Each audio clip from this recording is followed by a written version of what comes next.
Huxley, who's over here behind my back, is a dog that I worked with a while ago. Now, Huxley was owned by some show dog, or was raised in a show dog environment, so his confidence level, because he didn't get to meet a lot of people, is not very high. We just spent a lot of our session going over this with whatever this cute dog's name is to make sure she doesn't have those issues. Now, one of his other issues is he hates this thing. This scares the poop out of him, literally. So what we want to do is create a positive association for the puppy. So what I'm doing is just basically offering a treat, and this will work for an adult as well, right there on the ground. So as she approaches the vacuum cleaner, treats appear. Now, motivation actually, and this is, I'll go on a quick little sidebar. When you have two dogs, you can use jealousy to motivate one. So if you say come, and one of them comes consistently, and that dog gets the treat, and then the other dog comes later, and you give that dog a treat too, the second dog doesn't have any motivation to come.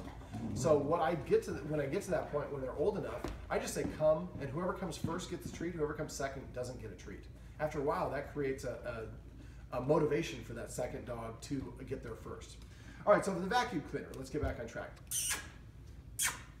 What we want to do is we just want to drop treats around the vacuum cleaner while it's static, like this. It's not moving.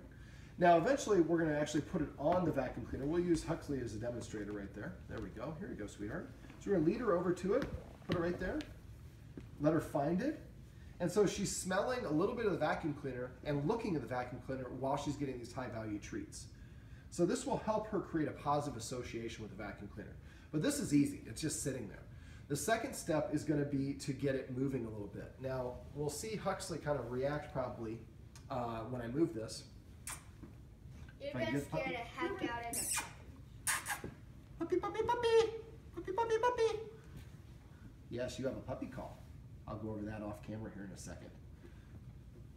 So what I'm doing is I'm going to put a couple of them there. And I'm just moving it ever so slightly. So she's getting used to it moving, and you can see she's not moving away from it.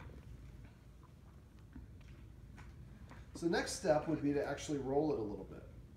And we're doing this with it off for obvious reasons. We don't want it to be too stimulating for her to deal with. And you can see she's curious about it, and she's not fearful of it.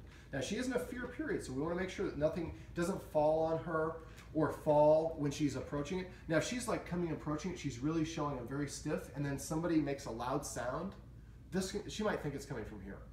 So if it's something like this, we want to make sure that she has a positive association. We want to make sure that we're not arguing or having a fight or a loud banging noise the same moment that she's leaning towards us. We want to try to be quiet and let her discover it on her own.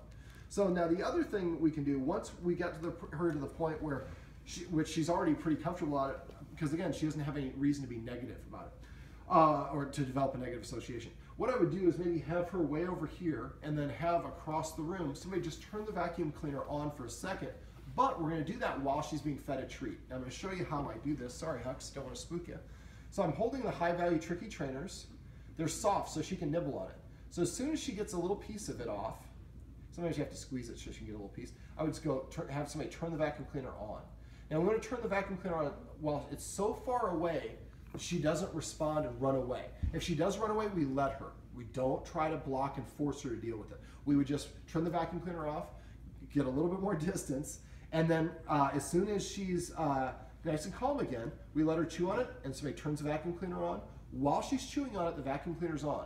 As soon as this treat is almost gone, I go give a kill answer or command or signal to the person, they turn the vacuum cleaner off. So she only hears the vacuum cleaner running while she's getting the tastiest treat she's ever had. Now, after we do a treat, then I would have the person with the vacuum cleaner move over maybe about 6 inches, about a foot, and then repeat the process. Make sure she starts chewing on it first. Vacuum cleaner goes on while she's chewing on it. And when she gets to the point where she doesn't look at the vacuum cleaner and you can turn the vacuum cleaner on or off and she doesn't respond, that's when I would take a little bit closer. So each time you're going to get about a foot closer, her closer to it. Eventually you can actually have it here and turn the vacuum cleaner on. Now don't do it, make sure she comes up and she's comfortable with it. So at first I might actually turn the vacuum cleaner on and do like a series of treats towards it. If she only goes halfway and she stops and she's saying that I'm only this comfortable approaching up to this level. So then we basically turn the vacuum cleaner off, leave it static so she can come and get those treats. But basically we want to gradually expose her to the vacuum cleaner. sit in very small, manageable steps so that she can process it and doesn't feel frightened about it. Once that happens, then eventually we can do the whole kit and caboodle, and she has no problems with it.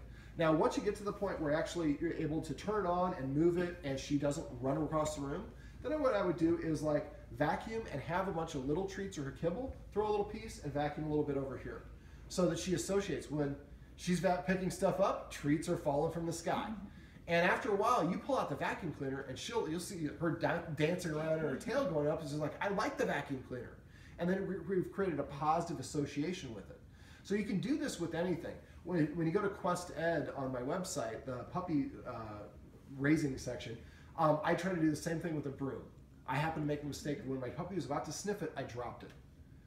And that little drop of an inch spooked him. I had to spend about 2 hours making sure he wasn't afraid of the broom after that, going through all sorts of different stuff.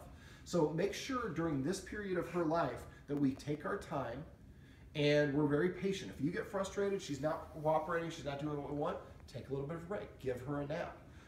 Don't just keep on powering forward and never force her to do stuff until she's about at least 15 weeks. And even then, I don't like to force, but I want her to feel like she has free will. This will help her be much more confident and feel that she's self-reliant, that if it's something that's too much for me, I can move away and I have the power to do that. All right, so this is how we desensitized our dog from the vacuum cleaner.